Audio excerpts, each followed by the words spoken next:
Yeah, we did a lot of illumination. Light is the supreme. We are reading a canto which is becoming more and more dark, and then finally we will plunge into the darkness. In the depths of night, you surely need the light is supreme to enter into that. So, we have already seen some of these things, but we'll quickly run through them and then proceed. An influence entered into matter. That is the first thing. An influence entered into matter. Then a might came upon the earth. Then a power came upon the earth. In fact, before that there is a power. A power beyond earth's scope has touched the earth. Influence entered, they touched the earth, then power touched the earth, then a might has come upon the earth to bless, has stayed on earth to suffer and aspire. So that is the kind of a welcome we make to a happy guest who is coming with boons and gifts and presents to us. But then the guest comes with all those precious things and he has to suffer here. Suffer and aspire, you see. Has stayed on earth to suffer and aspire. Of course, it is the might who is the sufferer here.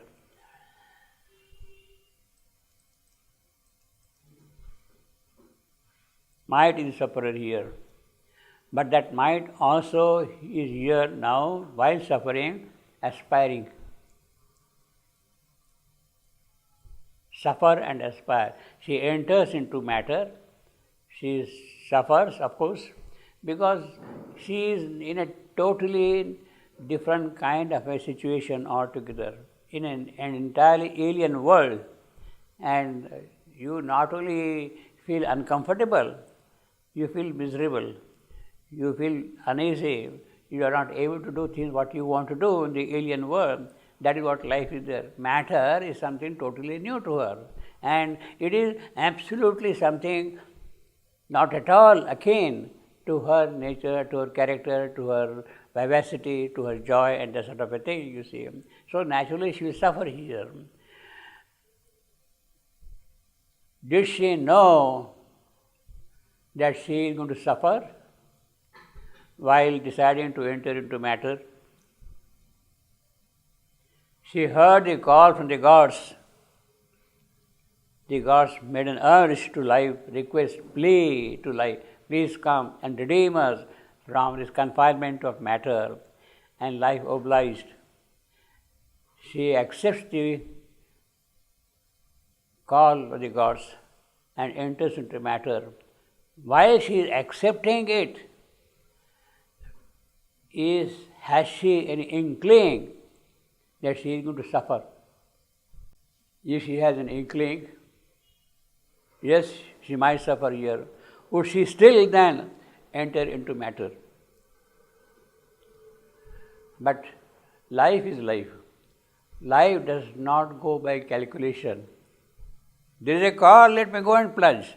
Let me meet all kind of consequences, face every situation, irrespective of what it is. And that is the vibration, that is the dynamism of life, and she accepts the invitation of the God and enters into matter. The consequence of it is, which was not kind of calculated, it does not really come in her reckoning that she is going to suffer, but she has come, and what is she doing? Because she is going to suffer in a different world altogether, she is not forgetting the purpose for which she has come here, entered into matter. She is not forgetting of it, because there is the call from the gods, the urge from the gods is there, she responds to the God, there is an aspiration, please relieve us from this material prison. That is what the gods are saying. And that thing is there in the heart of life also. And therefore, although she may suffer, she is going to aspire to fulfill the expectations of the gods, you see, aspire. An infant laugh that rang through time is hushed. infant love that ran through time is man's natural joy of life is overcast. There is a shadow on the joy of life. There is a grief on the joy of life, of man's life. Man's natural joy. And sorrow is his nurse of destiny. His, man's.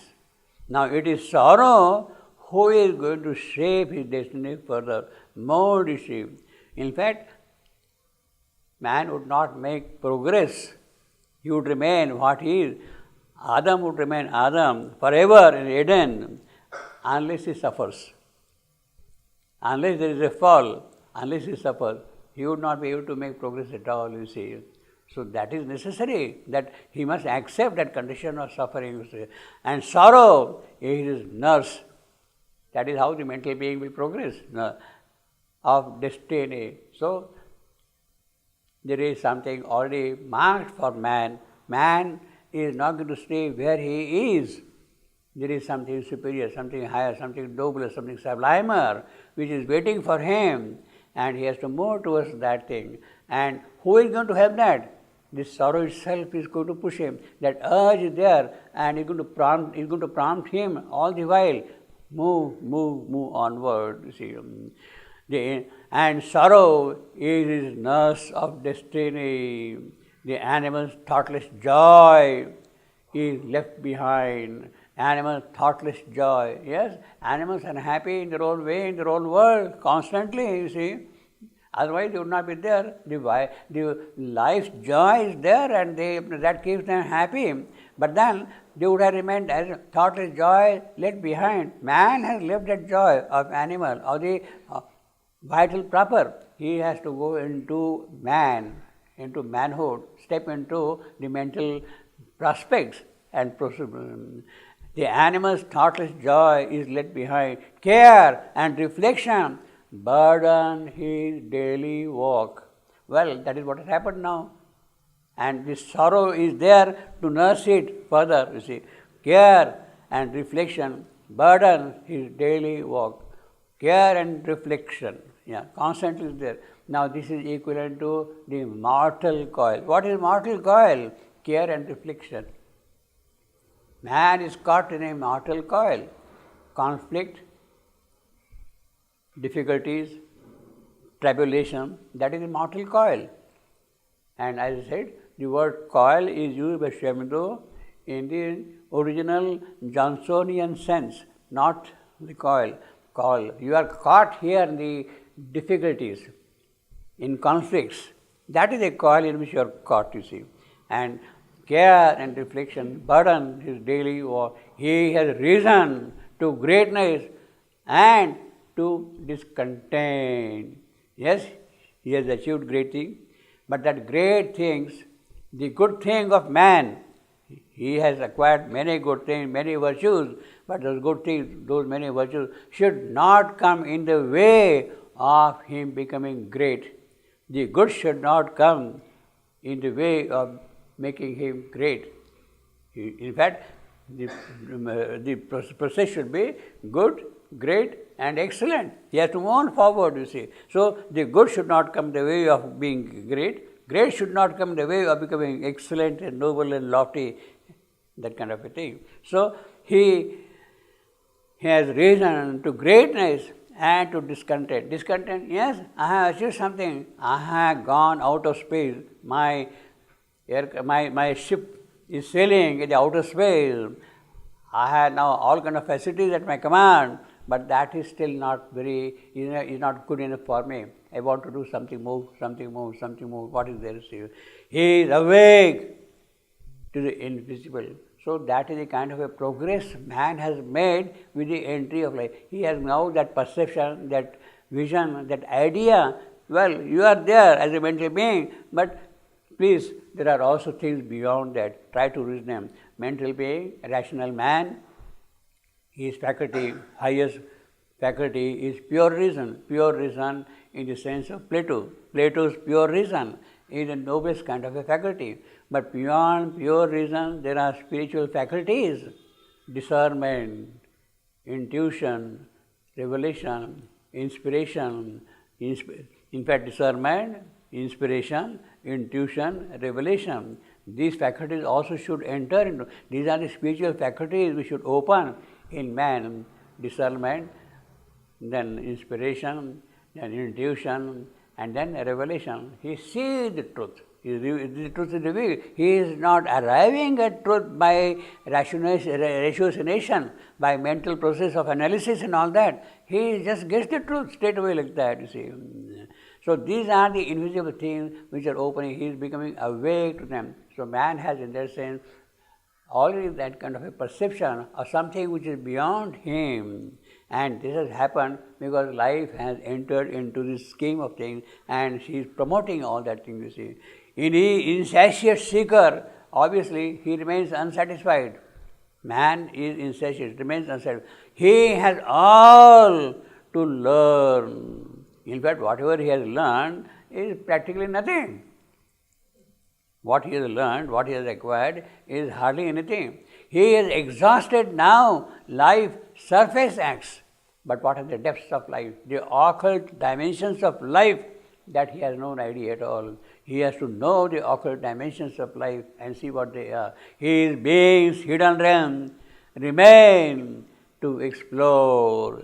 Yeah, we live on the surface consciousness only, but within that is the dream consciousness, there is the prajna consciousness. Of that we have no idea at all, all those things. His being, hidden realm, remains to explore. In fact, that is what he means. So, in other words, life has come here, she is suffering, but she also has an aspiration.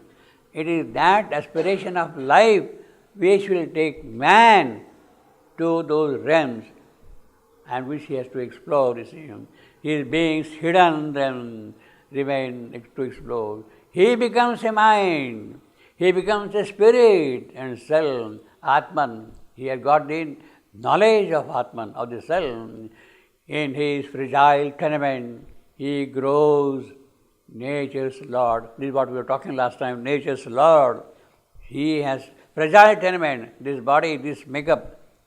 It's not just tenement, it's not just a physical thing, but he is vital being, he is mental being, he is physical being. That is his fragile tenement. His mind is still weak, his vital is still weak, it has not grown here. And they had to grow as nature's Lord. See, we had acquired a lot of knowledge, but then that knowledge is not enough. We don't know really how things are. We cannot really manipulate nature in the basic sense. As I told you last time, the water molecule, the example I had given you, you can't change the structure at all. It is a given to you. You accept it and you proceed with that. But you had never asked a question, can that be changed? Can that be modified? Can that be brought into some other kind of a form which will be better for the creation? That question we never ask. It is a given to you. Water molecule is like this. O, H, etc., all that, finished, you see. And we accept and we proceed on that. But suppose if I spread them apart or allow them, how things will change. In fact, that is exactly what the mother's work is concerned with, about the cellular transformation. She has to work at the DNA level, so to say, so that the DNAs can be manipulated in such a way that they can respond to the possibilities of the spirit entering into material creation, you see. So that is a long process. Now, whatever we have got, nature has taken millennia and millennia of time to arrive at this point. You see, man is a perfect being. It's a wonderful piece of engineering. You see, man is a wonderful piece of engineering. See, the entire thing, his build-up, his actions, his movements, everything is a remarkable piece of engineering. And nature has taken millennia of years to arrive at this point with many trials and experiments. Reject this, adopt that, change that thing. She has come to this point here. Now, to change this structure of man, the basic nature of matter on which it is founded, to change that, you need a different type of an occult knowledge of things, of matter's Lord. You have to become nature's Lord. Mother's experiment is to change the cellular constitution so that it can open out to the higher possibilities of expression in matter, you see. Now, if man's arrival has taken millennia, from that stage of man to this new stage which is envisaged, I will say, what Shimanu says, it may take 300 years, it may take 500 years, it's nothing, really nothing.